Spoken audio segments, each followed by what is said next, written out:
Hello YouTube, Dave here again. This is part 2 of my look on the 5th edition fighter. So today we're going to look at the other two archetypes that they have for the class. The first one is the Battle Master, and the second option, if I can get the page to turn, is the Eldritch Knight. So just go over them. I'm not going to go into excruciating detail on them. I'm just going to kind of discuss the basics just to kind of get an idea. The Battle Master is essentially the same as the 4th edition Warlord class. So if you liked the Warlord in 4E, if I can find it here.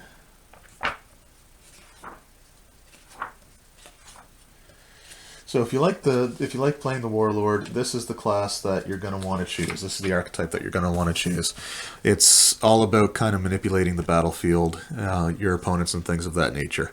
So that's the closest version to that. I actually really like the Warlord class in 4th, so I was kind of happy to find this version of the fighter once I actually got around to being able to fully read everything. So the first thing that they get at 3rd level, they get maneuvers that they can learn. And the maneuvers take advantage of another mechanic that they have called superiority dice. Now you start with 4 superiority dice. You have to complete at least a short rest in order to regain them. So if you spend them, then you have to at least get a short rest before you get any of them back. On a short rest or long rest, you get them all back, so you regain all your uses of them. And what they are is they're things that you roll, and they have different benefits based off of what maneuver you're using. So they start out as D8s. So you would roll a D8, add it to whatever the maneuver tells you to. Now at just one moment here. So at 10th level, you get improved combat superiority. So at 10th level, you would be rolling D10s instead of the D8s. And at 18th level, you get up to D12s. So you use those in conjunction with your maneuvers. I'm just going to go over a few examples of them just so you kind of get an idea. So the first one that really makes it the most like the 4th edition Warlord is the Commander Strike, which you can see right here. Hopefully it'll show up well. Commander Strike, when you make an attack, when you take the attack action on your turn, you can forego one of your attacks. So if you have multiple attacks, you only take one. And instead of the second attack, use a bonus action to direct one of your companions to strike. When you do so, choose a friendly creature who can see or hear you, and expend 1 superiority die. So you'd start off by rolling a d8. That creature can immediately use its reaction, so it has to have its reaction. So, for example, if one of your allies uses attack of opportunity in the same round, his reaction's already been spent, so you'd have to use somebody else. But they can use their reaction to make 1 weapon attack, and they add the superiority die to the attack's damage roll. So if they hit, let's just say we roll here. Oh, I actually rolled an 8. So if they hit, they would actually add an extra 8 points of damage. So that's pretty cool in order to kind of give somebody else a boost of damage. And they just kind of go along that way. One of the ones I like is evasive footwork. When you move, you expend a superiority die. And you add whatever you roll in the die, you add to your armor class until you stop moving. So if you're trying to get around the battlefield and you don't want to provoke attacks of opportunity, or you know you're going to, you can spend a superiority die, and let's just say you rolled that 8 again, you would add it to your armor class, making it that much harder to hit you while you move, which I think is a fantastic ability. And it's just, things along those lines. They're definitely in the book, page 74 of the Player's Handbook. They're pretty simple and straightforward, so I'm not going to go over all of them. I just think that it's kind of, I just want to give you an example of 2 of the different ways that they're used. Now, a lot of the maneuvers, or some of the maneuvers, I should say at least, may require a saving throw. For example, if you go to use the trip one, when you hit a creature with a weapon attack, you can expend 1 superiority die to attempt to knock the target down. You add the superior die to the attack's damage roll, and if the target is large or smaller, it must make a strength saving throw. So, similar to all the other versions of character classes that have saving throws, or abilities that require saving throws, the starting DC is 8, plus your proficiency bonus, plus your strength or dexterity modifier, whichever you prefer. So if you're more of a range character, you would use your dexterity modifier. If you're more of a melee character, you would use your strength modifier. At third level, you gain proficiency with one type of artisan's tool of your choice. That's a student of war ability. And at 7th level, you get the ability to know your enemy. If you spend at least 1 minute observing or interacting with another creature outside of combat. So this is more of like a social interaction type of thing. If you're, talking to somebody that you know is obviously, a villain, because sometimes you will interact with a villain before you get a chance to fight it. It's a social situation. You don't have what you need in terms of evidence to prove that he is the bad guy, but, deep down in your gut of guts, If you spend a minute talking to them or interacting with them, you can learn certain information about their capabilities compared to your own. The DM tells you if the creature is your equal, superior, or inferior in regard to 2 of the following characteristics. So you can ask if you're superior, inferior, or equal in terms of strength score, dexterity score, constitution score, armor class, current hit points, total class levels, if any, and fighter class levels, if any. So if you want to know if they're simply a better fighter than you, then you can look at that. If you want to know if they're simply more powerful all around, then, the total class levels. And at 15th level, you get the Relentless ability. So starting at 15th level, when you roll initiative, if you don't have any superiority die left, if you've used all of your superiority dice, like all 4 of them, and you haven't had a chance to rest yet, from 15th level on, you will regain 1 superiority die once you roll initiative. So after 15th level, you're going to have at least 1 dice to use in every single fight. That's only if you're at 0. So if you have 3 out of 4, you're not going to regain 1. It's only if you're completely tapped out on them. And that's basically the Battle Master. So like I said, they're very similar to the Warlord class from 4th edition, which is one of my favorites, one that I really wish I would have gotten the chance to play. It's kind of nice because they can manipulate enemies. They can kind of move around the battlefield a little better. They can give bonuses to allies and things like that. So I really like this particular martial archetype that they have. I probably prefer this over the champion. I did make a 3rd level fighter with the champion archetype, but that's because it was before the Player's Handbook came out, and I wanted to actually try creating a character using the basic rules, and that's the only one that they had available. So the next one, the 3rd and final archetype class choice for the fighter class, is the Eldritch Knight. The Eldritch Knight basically was a prestige class in 3rd edition, and what they are is a combination of fighter and spellcaster. So they actually get some arcane spells that they can cast as well. Now, what's interesting, like in 3rd edition, for example, they had spell failure chance if you were wearing armor trying to cast spells. In 5th edition, if you're proficient with an armor, you can cast whatever spells. There's no chance of failure. So for this, if you want to wear full plate and cast Fireball, you can wear full plate and cast Fireball, which is kind of cool. So they focus on 2 very specific schools of magic. They focus on Abjuration and Evocation.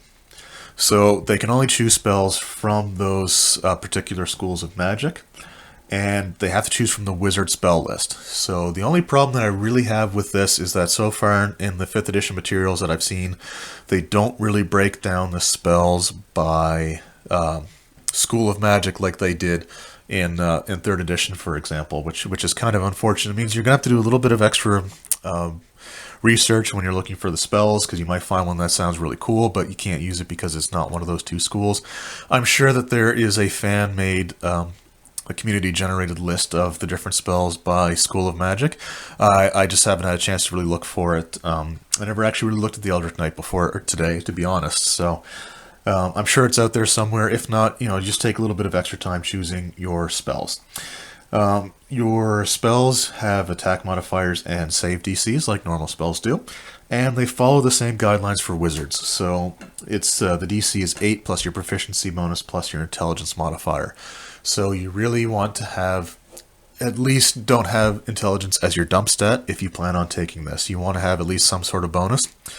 To use an example, if you had a 13 intelligence and you were 3rd level Eldritch Knight, you chose that for your 3rd level, your DC would be 8 plus 2 for your proficiency, plus 1 for your intelligence. So that would bring it up to a total of 11 for the DCs, and a +1 bonus to, +3 bonus to your attacks, because any spells that require attacks is your proficiency bonus plus your intelligence modifier. And that's just using 13 as an example. I know it's not overly common that a fighter will probably have an 18 intelligence, but you know, the 13 seems pretty reasonable for somebody who wants to take this class. So you get spells. You have a set number of known spells. At third level, where you first get this class, you know 2 cantrips and 3 spells. You only get 2 spell slots, so the way the Eldritch Knight works is you basically know more spells than you'll be able to cast. But, you know, at least you don't have to prepare them ahead of time like a wizard does. You just basically have this pool to choose from. Again, they have to be from abjuration or evocation is the only real restriction. And the number of spells known, when you get the ability to cast second level spells, you go from knowing 4 spells to 5 spells. You could still choose a 5th first level spell if you wanted to, since you can always cast your spells at a higher level spell slot. So it's up to you how many of each level you know. You'll never be able to cast more than 1 4th level spell, which you get at 19th level. So you know, it's really up to you if you want to learn a couple of 4th level spells, or if you just want to use that 4th level spell slot for lower level spells. I just wanted to kind of point that out as well. At third level, you get Weapon Bond. So you learn a ritual that creates a magic bond between yourself and one weapon. You perform ritual over the course of 1 hour, which can be done during a short rest. So if you're doing a short rest, you can be doing this at the same time. The weapon must be within your reach throughout the ritual, and at the conclusion of which you touch the weapon and forge the bond. Once you have bonded the weapon to yourself, you can't be disarmed. So if any ability, attack, or whatever would potentially disarm you, you can't be disarmed unless you're incapacitated, which basically means knocked out. If it's on the same plane of existence, you can summon that weapon as a bonus action to your hand. So basically it instantly teleports in your hand. So if you throw the weapon, for example, then you could use your bonus action to reclaim it. Now, it does say here at the beginning, this is between yourself and one weapon. Now here it says later on in the description that you can have the 2 bonded weapons, but you can only summon one to your hand as with your bonus action. If you attempt to bond a 3rd weapon, for example, it just doesn't work. You'd have to break the bond with one of your previous 2. I'm assuming that you probably want something like a ranged weapon and a melee weapon, but that's up to the players. It's just interesting that in this one particular example, they specifically say 1 at the beginning and then up to 2 at the end, which is interesting. At 7th level, you get War Magic. When you use your action to cast a cantrip, you can make 1 weapon attack as a bonus action.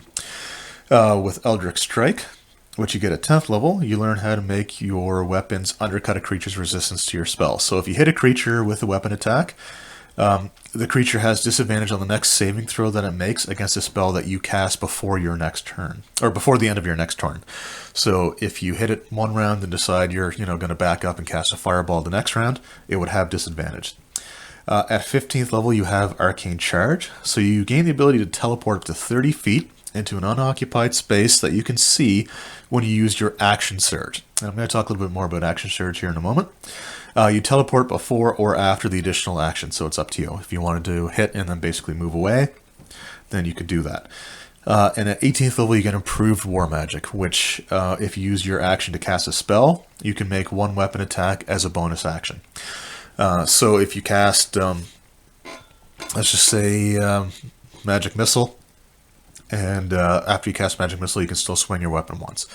Now, where we talked about the Arcane Charge using the Action Surge, a very important thing to note with Action Surge is that the Eldritch Knight can use it to cast 2 spells. So you could cast a spell with your regular action, you could use your Action Surge to cast a second spell, and if you are 18th level and have Improved War Magic, then you can also make 1 weapon attack as a bonus action. You only get 1 bonus action per round, so you'd only be able to make the 1 attack. This ability seems kind of broken, and at first I really didn't like the way that it looked, but when you really look at the spell selections, they don't have that many spells that they can cast. I mean, let's see if we can get a look at the chart here. I don't know how well it's going to show up, But, I mean, you could use that as early as 3rd level when you first get the ability to cast spells, but you would be burning both of your spells right away. So it's really up to you how you want to use that. You have to complete a long rest to get your spells back. So burning through them may be advantageous for a single fight, but at the end of the day, if you burn through them too quickly, you may come into a situation where you really could use one and you're out. But I just wanted to point that out because it has been confirmed by the designers that you do get to actually cast 2 spells if that's how you use your action with Action Surge. Anyway, so that's the Battle Master and the Eldritch Knight. I just wanted to go over their abilities. Again, I think of the 2, my favorite is still probably the Battle Master. I just kind of like the way that the strategy involved with them and kind of maneuvering and manipulating the battle a bit. It's personally my favorite, although I'm interested in trying the Eldritch Knight if I can at some point. Really, the only one that I'm a bit underwhelmed with was the Champion. And the Champion has some decent abilities, don't get me wrong, but compared to the other 2, it's kind of the weakest of the 3 options. But anyway, that's the 5th edition fighter. I hope you enjoyed these videos. If you had, if there's any issues that you may have had or questions about some of those abilities, then I certainly hope that this kind of cleared things up, especially with Action Surge, for example. If you have any other questions about how some of the particular maneuvers work for the Battle Master, please feel free to leave a comment below, or message me either on YouTube through the private messaging service, or even on my Facebook page, which there'll be a link for below. But I hope, just in general, I hope you enjoyed the video, and I hope it was helpful if you decide to make a fighter in the future. Anyway, thank you very much, YouTube. The next video will be on the Monk.